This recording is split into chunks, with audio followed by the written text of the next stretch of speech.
Okay, so we're going to get into it.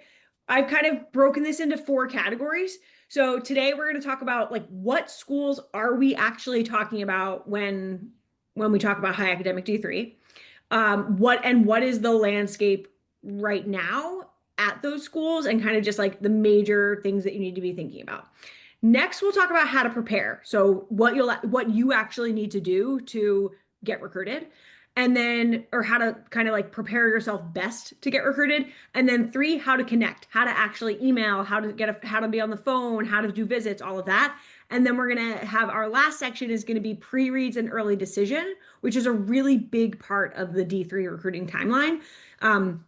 It's a little bit less something that shows up a little bit less in D1. So, but every single school, high academic D3 is doing a pre-read. So we're going to talk through that. And then we'll have Q&A at the end where, you can ask any questions that you want, and anything that we didn't cover, you can ask about.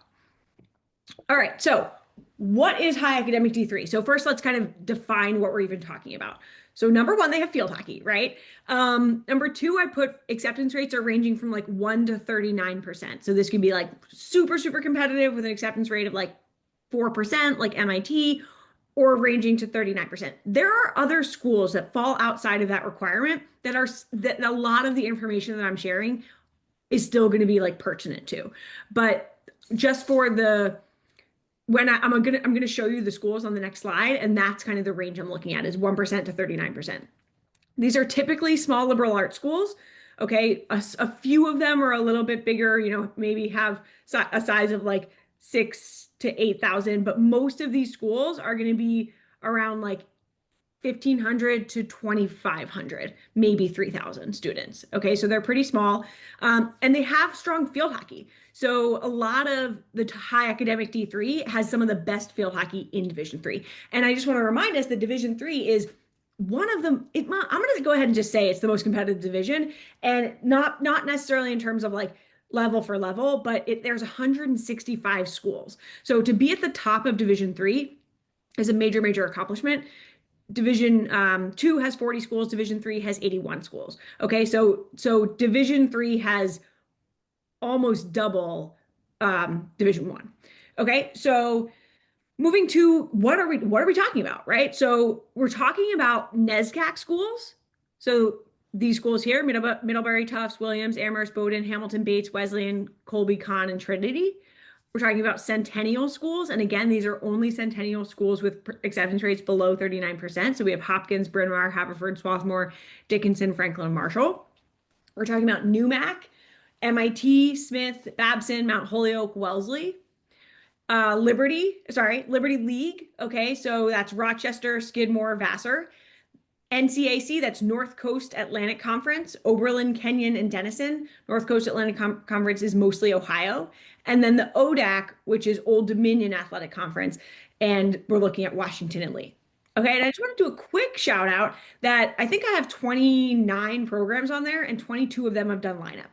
Okay, so that's if you're looking at these schools, lineup is a good place to go because you're going to get that personal kind of working with the coach in an intimate small setting, of only like 16 field players. So really, that's a great chance to get evaluated by these schools.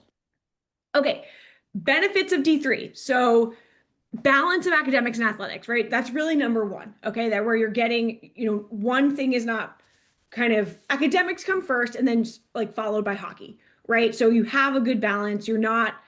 Hockey's not a full-time job. You get to play at a high competitive level, but you also get to focus on your academics and anything else you want to do while you're there. Less in-season travel. So this is actually really important. It gets overlooked a lot, but in-season travel essentially equates to missed class time. Okay, so if you're playing D1 or D2 and you have a game that's like 6 hours away, you are probably leaving the day before, missing classes on that day that you're leaving, staying overnight, playing the game, and then traveling home that next day. Okay, the same day of the game. So you might end up missing an entire day of class, or you might miss a day and a half of class, right? So in D3, that's not really happening. Most of the conferences, the most you're traveling is like 2 to 3 hours. There may be some exceptions, but That's kind of standard across the board. Some schools might only be like 30 or 45 minutes away. So you spend way less time on the road, which equates to more time in the classroom, more time on campus. You're not missing as much class. Shorter spring season. So there's 24 practices in the spring. You have one date of competition. D2 and D1 have 5 dates of competition. Okay, so you have a little bit of a lighter load in the spring. And that also, I wanted to mention in this section, is you don't have like winter training with the coach. You have your fall season. When that ends, the next time that you're interacting with the coach is when those 24 spring practices start. So you're not doing like, you might be doing lifting and conditioning on your own and maybe even as a group with your team, but you're not doing it with your coach. So you have less kind of like countable hours going towards time It's okay. with your coach. No, I didn't. Okay. You can travel abroad. This is huge. Okay. So in D1, it's really close to impossible to travel abroad.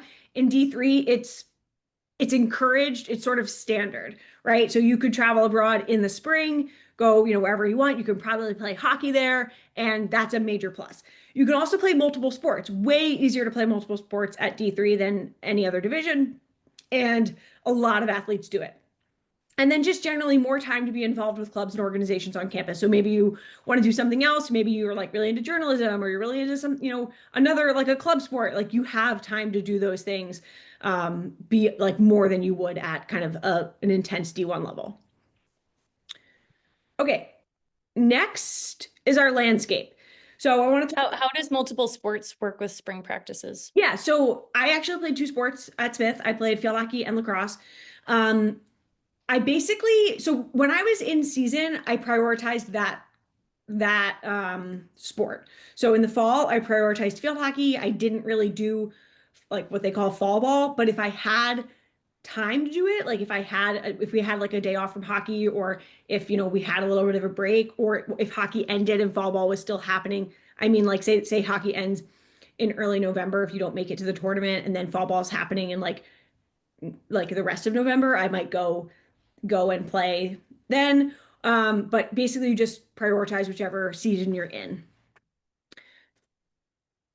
All good, Tori? Okay.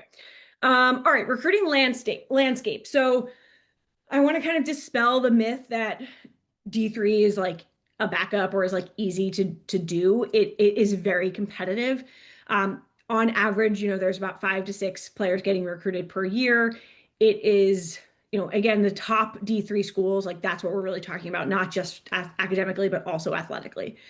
There are no athletic scholarships at D3, so a coach cannot say we want to, give you $20,000 to come here, but there is good financial aid, and a lot of schools do have merit money. Okay, merit aid is something. So basically, there's 3 pots of money. There's athletic, that does not exist at D3. There is financial aid. Usually that's something you need to qualify for based on like essentially your taxes and your income. And then there's merit aid. That is something that you would earn based on your high school academics. Okay, so some schools give merit, some schools do not. Generally speaking, the more competitive a school is to get into, the less likely they are to give merit, because most of the people who apply and get in would be eligible for merit because everybody's has great grades and is really smart.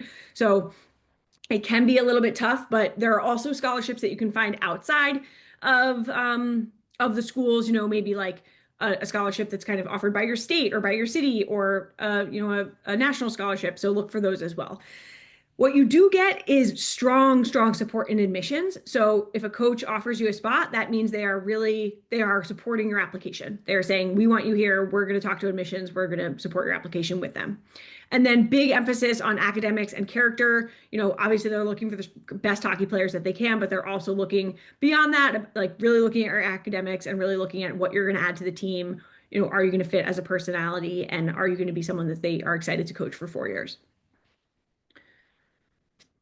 Okay, rules and timeline. So for D3, schools can contact you anytime. So, we don't have to worry about a date when the phone will start ringing or a date when they'll start to email us. Coaches can email you at any time. Typically, phone calls start in junior year. So I've certainly seen exceptions to this where phone calls are happening, earlier than that in sophomore year, but most of the time phone calls are happening in junior year. offers begin in the spring. This is only for some schools. So I mean, I have seen offers earlier than the spring, but kind of the main trend that I see is that like some of those centennial schools, some other schools might begin making offers in the spring, so March, April, May. But NESCAC schools, so again, that was like Middlebury, Tufts, Bates, Bowdoin, Hamilton, Colby. I can go on, but I won't. They make offers on July 1st. Okay, so they cannot make offers before July 1st, and this is really important. You know, they're waiting for the end of year academic transcript, end of junior year, giving that to admissions, and then they will make offers when they get that feedback on July 1st. And we're going to talk a little bit more about that later on when we talk about pre-reads. Okay, timeline. So I have graphed here for you this is the class of 25, and this is their recruiting timeline for Division 3. Okay, so you can see here, this is when offers start to happen, kind of like as early as February. There's an offer back here in November that was accepted, but we have March, April, May is when it's really kind of starts to move up. And then July is when a lot of commitments come in, and that is driven primarily by that NESCAC date. So either people are getting and accepting offers from NESCACs, or maybe they have another offer from another school, and then they don't get an offer on July 1st, so they accept that other offer. So that is why this like dramatically rises in July. Okay.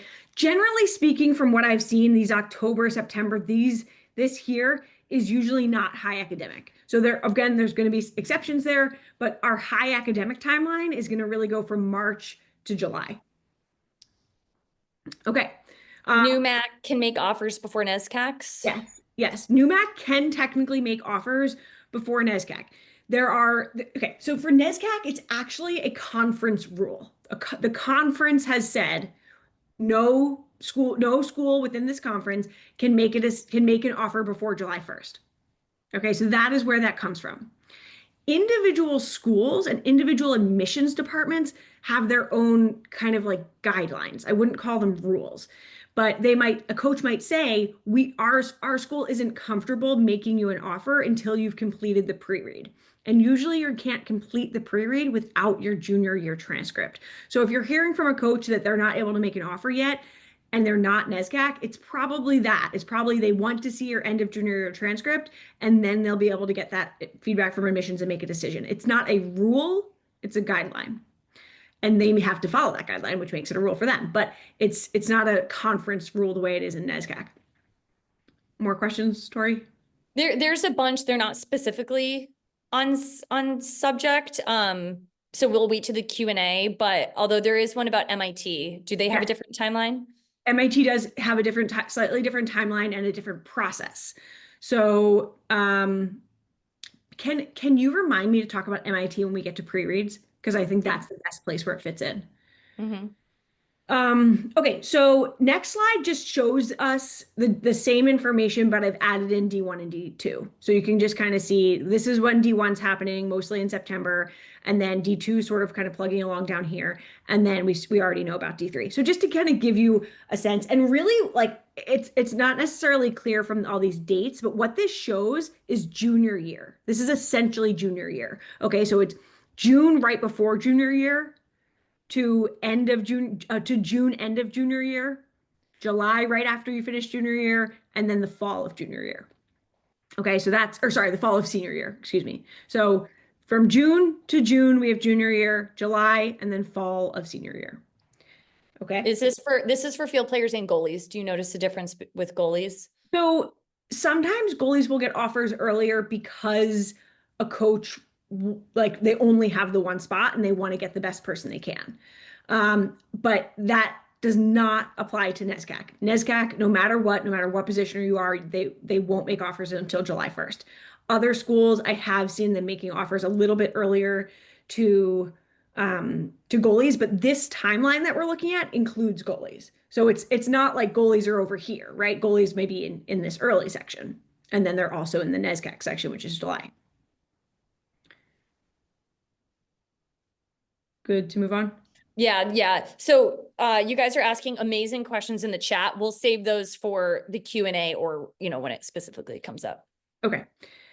All right. So next, so this is, we've now moved into section two, how to prepare. Okay. So, I know we have a lot of different grad years in here. We might have 26, 27, 28. So I want to talk a little bit about kind of earlier in the process, how to prepare to go into this process. So number one is identify fits, right? So we're looking at, of course, we're looking at academics, athletics, size, location, majors, and we're kind of organizing our list by reach, target, safety. Okay. So I say cast a wide net. This is within reason, right? Like don't look at schools that you're not interested in, but try to cast, don't just look at the top 10 D3 because they're again, like they're very, very competitive. D3s often have, maybe they'll have a focus, so like some schools have a focus. Babson, it's, specifically they're really good at business. So if that's something you're interested in, you should definitely be looking at Babson. Obviously MIT has science, technology, math, things like that. So definitely looking kind of what exactly they're offering. I highly, highly encourage you to research each school and write notes about why you're interested in that school. This will serve you so well as you move through the process. Okay, because when you do get on the phone with coaches, when you are trying to write personalized emails, you want to be able to tell them, demonstrate to them why you like their school. Okay, and if you don't know enough about the school, that will come through. Okay, so highly recommend that we do our research.